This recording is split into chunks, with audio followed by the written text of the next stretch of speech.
Okay भाई, तो market में आ चुकी हैं कुछ गर्मा गर्म और एक्साइटिंग अपडेट्स। तो मैंने सोचा कि भाई यही सही टाइम है अंडरटेकर की तरह फ्लिक ऑफ को वापस जिंदा करने का। So welcome back to another episode of flick off. Episode शुरू होने से पहले एक इंपॉर्टेंट बात, अब जैसा मैंने फ्लिक ऑफ स्टार्ट किया था मूवी अपडेट्स के ऊपर बात करने के लिए, बट देन जो ये नाम है flick off, it doesn't restrict itself to one thing. तो मैंने सोचा व्हाई रिस्ट्रिक्ट आवरसेल्व्स। तो मैं सोच रहा था कि यार फ्लिक ऑफ में ऐसा क्या और ऐड कर सकते हैं to make it more interesting. तो मैं यहाँ पे अपनी ऑडियंस से पूछना चाहूंगा कि यार ऐसा क्या पॉसिबल है, ऐसे क्या टॉपिक्स है, ऐसी क्या चीजें हैं जो कि हम फ्लिक ऑफ में ऐड कर सकते हैं to make it more interesting. I am open to suggestions, comment box में लिख के बताना। टिल देन स्टार्ट करते हैं फ्लिक ऑफ का आज का एपिसोड। तो भैया the ultimate clash between two big films and दोनों ही highly anticipated films is finally happening. कुछ वक्त पहले YRF ने ऑफिशियली अनाउंस किया था कि 14 अगस्त को वॉर 2 रिलीज होगी, और अभी 2 दिन पहले कूली के मेकर्स ने भी अनाउंस कर दिया है कि भाई कूली भी 14 अगस्त को ही रिलीज होगी, hence putting the biggest clash of 2025 in motion. And since दोनों ही फिल्में पैन इंडिया मूवीज हैं, तो टू एन एक्सटेंड ये जो फेयर डिस्ट्रीब्यूशन वाली चीज आ जाती है कि भाई इस मार्केट में ये फिल्म नहीं आ रही है तो यहाँ पर दूसरी फिल्म को मौका मिलेगा परफॉर्म करने का, एंड वाइस वर्सा। यहाँ पर ये दोनों फिल्में हर मार्केट में कम्पीट करने वाली हैं। ऑल्दो सवाल आता है कि ये क्लैश कितना हार्मफुल है in terms of collection for both the movies, क्योंकि दोनों ही फिल्में पोटेंशियल बॉक्स ऑफिस मॉन्स्टर्स हैं। एक तरफ the never seen before Duo of Hrithik Roshan and junior NTR, and दूसरी तरफ रजनीकांत एंड लोकेश कनगराज से कोलैब, एंड लोकेश कनगराज जिनकी नॉर्थ में भी एक अच्छी खासी फैन फॉलोइंग है due to his LCU movies. और अब अगर मार्केट की बात करें तो भाई तमिलनाडु और केरला में वॉर 2 का कोई भी पुल नहीं होने वाला है,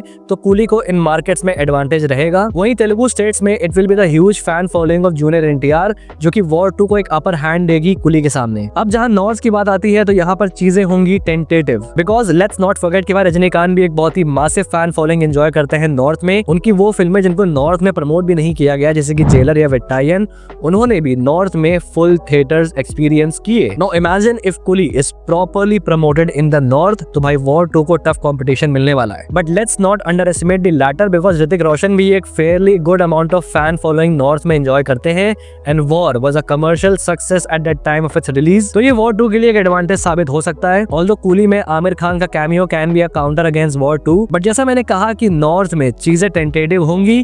क्यों? वेल यहाँ पे आ जाता है कंटेंट वाला फैक्टर। जैसा मैंने कहा लोकेश कनगराज की गुडविल नॉर्थ में अच्छी है, because all of his films have been loved by the north audience. तो कूली से ऑटोमेटिकली गुड एक्सपेक्टेशंस आ जाती हैं, जो कि ऑडियंस को थिएटर्स की तरफ अट्रैक्ट करेगी। वही स्पाई यूनिवर्स, जिसकी last film Tiger 3 was not that good, और स्पाई यूनिवर्स भी as a cinematic universe audience के अंदर कोई बहुत ही स्ट्रॉन्ग लाइकिंग क्रिएट नहीं कर पाया। इस यूनिवर्स का जो परसेप्शन है वो है कि भाई सिर्फ स्टार पावर्स एंड कैमियोज। और जब से मुझे पता चला है कि भाई वॉर 2 के क्लाइमैक्स में ऋतिक रोशन और जूनियर NTR के फेस ऑफ से पहले उनके बीच में एक डांस ऑफ होगा, जिसके बाद से उनकी फाइनल फाइट होगी, I hope that's not true, but here's my point. North में everything will be depending upon which is the better movie. पहले दिन मोस्टली पहले हफ्ते दोनों फिल्मों के बीच में कंपटीशन रहेगा, लेकिन फिर पहले हफ्ते के बाद में इन दोनों फिल्मों में से जो अच्छी फिल्म होगी वही लॉन्ग रन में सस्टेन करने वाली है। जहां तक सवाल रहा कि भाई क्या इन दोनों फिल्मों में से कोई एक फिल्म अपने रिलीज को पोस्टपोन या प्रीपोन करेगी, तो I highly doubt that, because coolie की रिलीज डेट को सेलेक्ट करने के पीछे एक स्पेसिफिक रीजन है, और वो ये है कि 15 अगस्त को रजनीकांत के 50 साल पूरे होने वाले हैं इंडियन फिल्म इंडस्ट्री में। तो भाई कूली वाले तो बैक ऑफ नहीं करने वाले हैं। वही वॉर 2 की अगर बात करें तो भाई 15 अगस्त है, हॉलिडे है, अच्छा स्कोप है अच्छे कलेक्शन का फर्स्ट डे के लिए, तो भाई वॉर 2 भी पीछे नहीं होने वाली है। बाकी कुछ ट्विस्ट आता है तो वो अलग बात है। पर्सनली बोलूं तो भाई मैं कूली के लिए ज्यादा एक्साइटेड हूँ, एंड आई थिंक इन दोनों में से बेटर भी कूली होने वाली है। Obviously that's my bias, but ठीक है, मेरा थॉट है यार। मीनवाइल कूली को लेके एक बहुत ही छोटी लेकिन एक अच्छी अपडेट आई है। तो लोकेश कनगराज ने रिसेंटली रिवील किया है कि भाई कूली में रजनीकांत सर का एक खाने वाला सीन होने वाला है, just like Kaithi. Now that will be a sight to behold. Also Lokesh Kanagaraj ने अश्योर किया है कि भाई जो विंटेज रजनी सर थे, जैसे कि बादशाह में हमने देखा है, वो हमें कूली में देखने को मिलेंगे। नेक्स्ट बात करते हैं क्रिश 4 के बारे में, जिसमें डेवलपमेंट्स को लेके काफी चेंजेस आ रहे हैं, काफी सालों से delays and everything. Firstly film Siddharth Anand direct करने वाले थे, but for some reason he dropped out. लेकिन इसी चीज को लेके एक सरप्राइजिंग चीज हुई कि अब इस फिल्म के लीड ऋतिक रोशन खुद ही क्रिश 4 को डायरेक्ट करेंगे, मार्किंग हिज डायरेक्टोरियल डेब्यू। बाकी जो फिल्म को लेके इनसाइड इन्फॉर्मेशन आई है उसके अकॉर्डिंग ऐसा बताया जा रहा है कि ऋतिक रोशन इस फिल्म में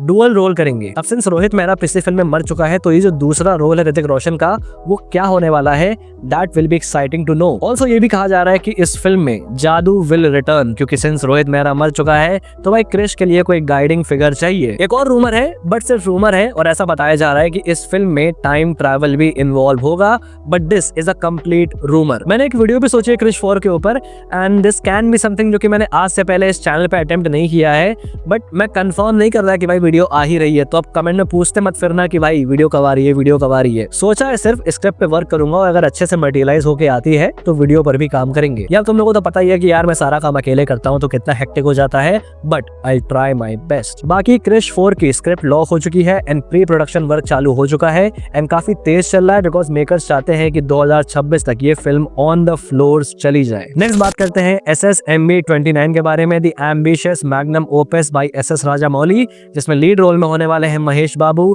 एंड विलन प्ले करेंगे पृथ्वीराज सुकुमारन। अब इस फिल्म का जो ओरिजिनल प्लान था वो ये था कि भाई ये फिल्म 2 पार्ट्स में रिलीज होगी, जो कि यूजुअली ऑलमोस्ट हर बड़ी फिल्म आजकल कर रही है, बट अब इन प्लान में चेंजेस आ चुके हैं because SS Rajamouli has decided to step down from this rat race and SSMB 29 अपनी पूरी कहानी को एक ही फिल्म में दिखाएगी, जस्ट लाइक RRR। उनका ऐसा कहना है कि ये जो 2 पार्ट की स्टोरी टेलिंग है इसका काफी मिसयूज किया जा रहा है फिल्म को जबरदस्ती ड्रैग करके और ज्यादा पैसा बनाने के लिए, जिसमें मैं उनसे कंप्लीटली एग्री करता हूं। भाई हर फिल्म का 2 पार्ट बनना जरूरी नहीं है एंड सिंस ये ट्रेंड राजामौली सर ने शुरू किया है तो now the OG is himself putting a stop to it. तो राजामौली इस पूरे फिल्म के स्क्रीन प्ले को रीस्ट्रक्चर करेंगे और टोटल 3.5 घंटे में ये फिल्म आपको अपनी पूरी कहानी सुनाएगी। एक 2 मिनट का अनाउंसमेंट वीडियो भी प्लान किया गया है जिसमें फिल्म के ग्लिम्सेस होंगे जो कि जल्दी रिलीज होगी। हिट फ्रेंचाइज जिसकी 2 फिल्में आ चुकी हैं एंड तीसरी ऑन द वे है। अब नानी जो कि इस फ्रेंचाइज के प्रोड्यूसर है, उनका कहना है कि ये फ्रेंचाइज भी एक सिनेमैटिक यूनिवर्स का शेप लेगी अपने अंत में, जहां हिट के 4th और 5th पार्ट बाकी हैं और उन्होंने कहा है कि भाई 4th पार्ट में एक तमिल एक्टर कास्ट होगा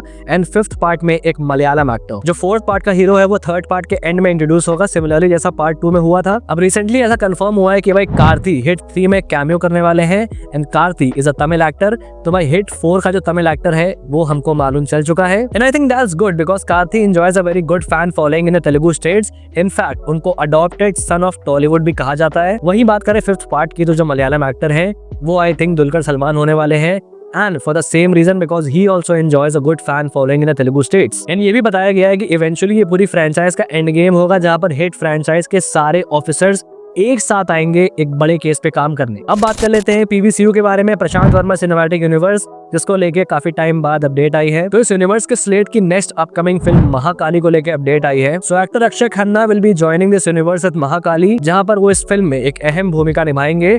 बट दैट्स नॉट इट, उनका कैरेक्टर सिर्फ इस फिल्म तक सीमित नहीं है बल्कि PVCU के आगे आने वाली फिल्मों में भी रियकर होगा और एक पिवटल कैरेक्टर साबित होने वाला है। Now that does put a smile on my face and I believe कि अक्षय खन्ना को अपना ड्यू क्रेडिट इस बार PVCU से मिल जाएगा। आखिर में बात करते हैं मैडक हॉरर कॉमेडी यूनिवर्स के बारे में, जिसकी अपकमिंग फिल्म है थमा, which will introduce vampires into this universe, but that's not the only thing जो कि वो इंट्रोड्यूस करने वाले हैं। तो अपेरेंटली ये फिल्म इस यूनिवर्स में वैम्पायर्स वर्सेस वेयरवुल्व्स के कॉन्फ्लिक्ट को स्टैब्लिश करेगी एंड हमारा वेयरवुल्फ है अपना भास्कर, जो कि इस फिल्म में कैमियो करेगा and he will face off against the vampire played by Ayushmann Khurana. Producer Dinesh Vijan के अकॉर्डिंग ये जो पूरा सीक्वेंस है इन दोनों की फाइट का, it will be very large in scale and it will be one of the most expensive and VFX heavy sequence in the Hindi cinema, जिसके लिए इंटरनेशनल लेवल से बेस्ट VFX आर्टिस्ट को बुलाया गया है एंड इस सीक्वेंस की शूटिंग भी करेंटली चल रही है। एंड ये जो पूरा कॉन्फ्लिक्ट है, ये कॉन्फ्लिक्ट आगे भी काफी एक्सपैंड होगा इस यूनिवर्स में और काफी पिवटल प्लॉट पॉइंट बनेगा इस पूरे यूनिवर्स के नैरेटिव का। सुनने में तो काफी एक्साइटिंग लग रहा है, बाकी आउटपुट कैसा निकल के आता है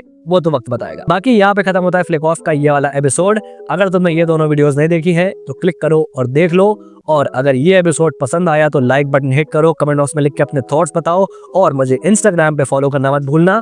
till then, this is a pop culture at signing off. Will see you guys in the next video and thanks for watching.